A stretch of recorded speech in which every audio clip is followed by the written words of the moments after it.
Today, this video discusses the ulangan paper of STPM 2020, Section 8. 3-point charges, positive Q and negative Q are 2r apart in vacuum. So if positive Q is positioned at the center of the spherical surface S with the radius of r, what is the electric flux through S? So we learned about the electric flux through the Gauss law, that it is equal to the total charge enclosed by a surface, or to be more specific, is the Gaussian surface divided by the permittivity. So the surface S here will serve as the Gaussian surface that the only charge enclosed is the positive Q, and the medium is the vacuum. So electric flux will be equal to positive Q over epsilon naught, so answer will be D. Move on to question number 2. A Van de Graaff generator has a dome of radius 20 cm. Insulation of A breaks down when the electric field exceeds 3 times 10 power 6 watt. So what is the maximum electric potential and the maximum charge on the dome? So we learned about the formula of electric field strength here. So from here we can obtain the maximum charge when the E is maximum. For the electric potential, it is the integration of electric field strength with respect to the distance, and the maximum electric potential should occur at the surface of the generator, which is the radius of 20 centimeters. So with these two formulas, we can calculate the maximum electric potential and also the maximum charge. So first of all is the maximum electric potential. We have the maximum electric field strength as E, 3 times 10 to the power 6 multiply 0.2 meter. So it will be equal to 6 times 10 to the power 5 watt.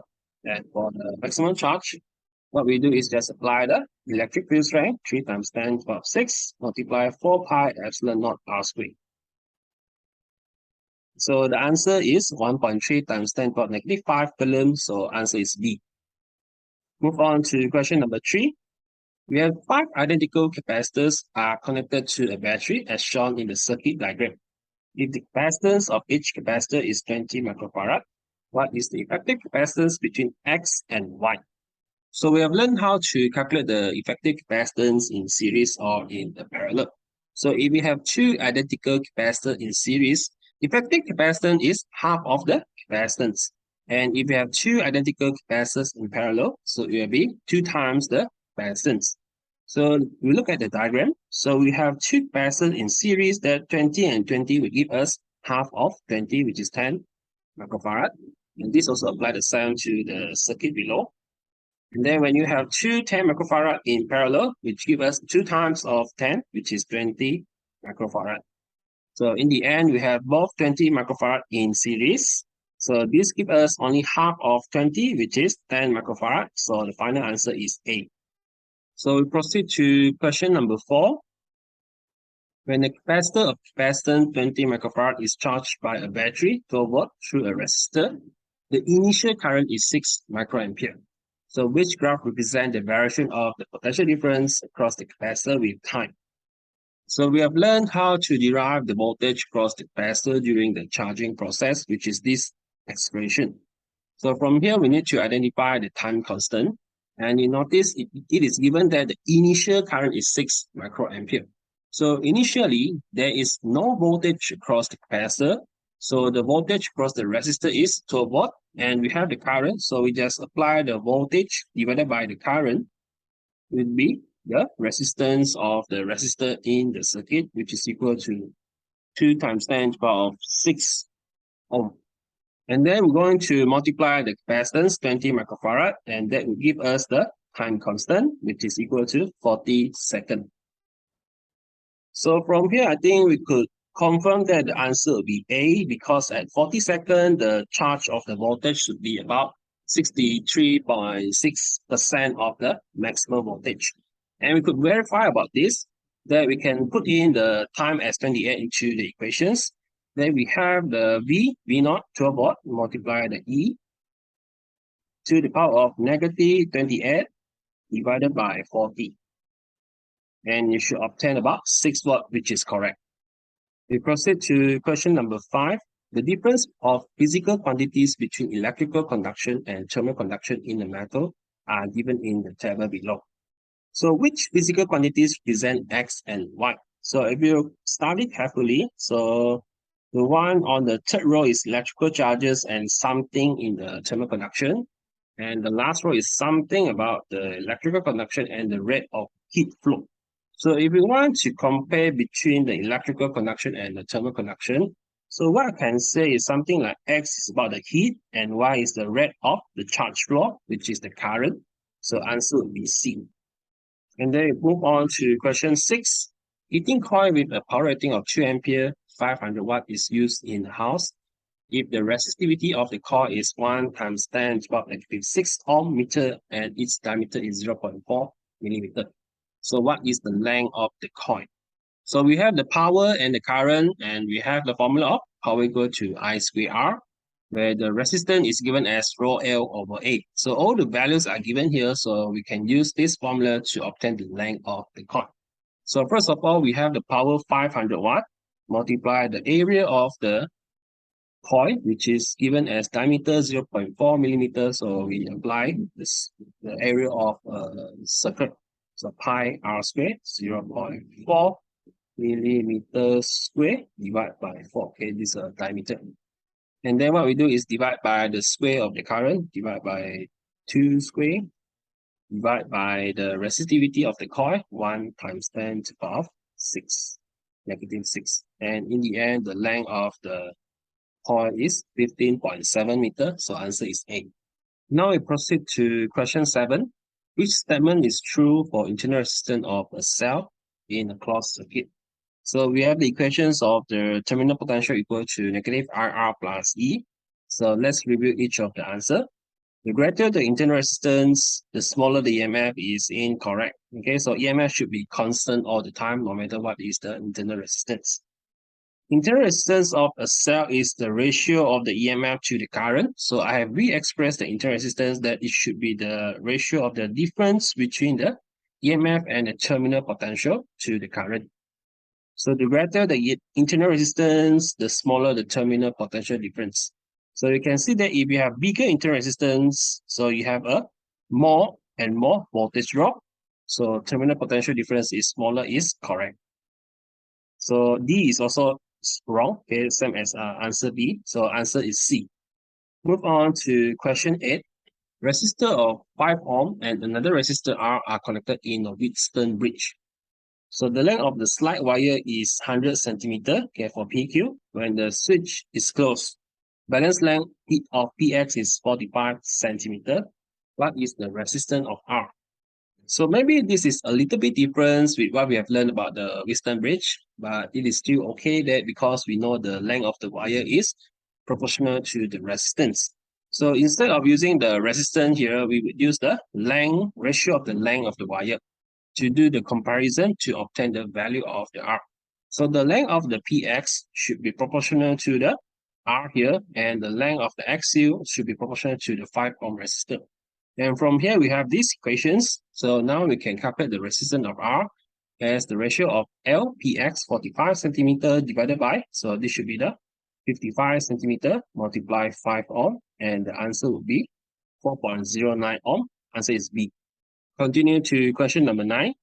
Two charged particles P and Q carrying an equal magnitude of charges travel with the same velocity entering a uniform magnetic field pointing out of the page. The path of the particles after entering the magnetic field are shown in the diagram below. So what are the sign of charges for P and Q and the relationship between the mass of the particles?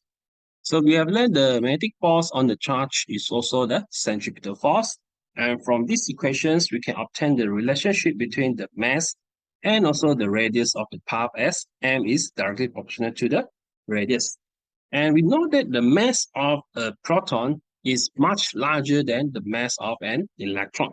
So if we compare both Q and P, where the P has more radius, so actually we can deduce that the mass for the charge that travel P has bigger. Okay, so the mass of P is bigger than Q. And then the mass of the P should be positive. So actually we can deduce the answer is A. And you also can use the Fleming left-hand rule to further verify the answer. Proceed to question number 10. A bundle of 3 long and thin straight wire each carries current I flows in the same direction. Magnetic flux density at P at distance R from the wires is, so this is about Ampere's law. We have the flux multiplied the total length equal to mu I. So three current are combined together. So we assume that we can combine three of them into one. So we have 3I. So in the end, we have 3 mu naught I divided by the 2 pi r. So answer will be either C or D. And what you can do is apply your right hand rule. So answer will be C, as the direction in P should be into the paper. Move on to question 11. The current I flows through a piece of gold foil placed in the magnetic field B is as shown in the diagram below. Voltmeter is used to measure the hole voltage, which diagram shows the connection with the correct polarity of the voltmeter. So this is something similar as one of the question in past year 2020. Gold foil is a conductor, so the major charge carrier inside the gold should be the electron. And you should expect that the voltage produced should be at the side because it should be perpendicular to both of the current and also the magnetic flux. With this, the answer should be either C or D. So if you apply the Fleming left-hand rule, so you can identify that there's a force applied on the charge to the back side of the conductor. So if the major charge carrier is electron, so it should be negative at the back and positive in the front of us. So the correct answer for this question is D. Move on to question 12. EMF of 0.6 volt is induced in a coil when the current decreases from 0.5 ampere to 0 in 0.4 seconds. So what is the self-inductance of the coil? So this is the formula and quite straightforward. So we have the current reduced from 0.5 to 0 in 0.4 seconds. So from here we can obtain the rate of change of the current. And then what we do is the EMF divided by the rate of change of current. So 0.6 divided by the rate of change of current, and you can obtain the inductance as 0.48 Henry. Proceed to question 13. Mutual inductance between two nearby coils is 1 Henry if. So this is something relates to the definitions, and we have the equations of E equal to negative M di dt. So I use this formula because we can see there's a EMF, okay, we have EMF and also with the current. So if you review each of the answer should be B. Okay, we can read through the answer. The EMF of 1 volt is induced in the first coil when the current in the second coil is changing at 1 ampere per second. So if you look at the answer C and D, so it mentioned about the current is induced when the potential difference is applied. So this is wrong because it should be there's a changing in the current in the nearby coil that causes the induced EMF. So we move on to question 14. The sinusoidal voltage is applied to an ideal capacitor. Average power is always 0 because instantaneous power of capacitor is always 0 is no. Okay. Power dissipated is always positive. No. Okay. It mentioned it is a 0. Okay. Energy stored in the capacitor during charging is equal to the heat dissipated is also wrong.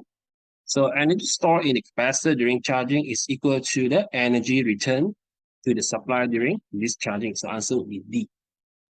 So during the charging and discharging process, so energy is like switching between the power supply and the capacitor. So in the end, the average is 0.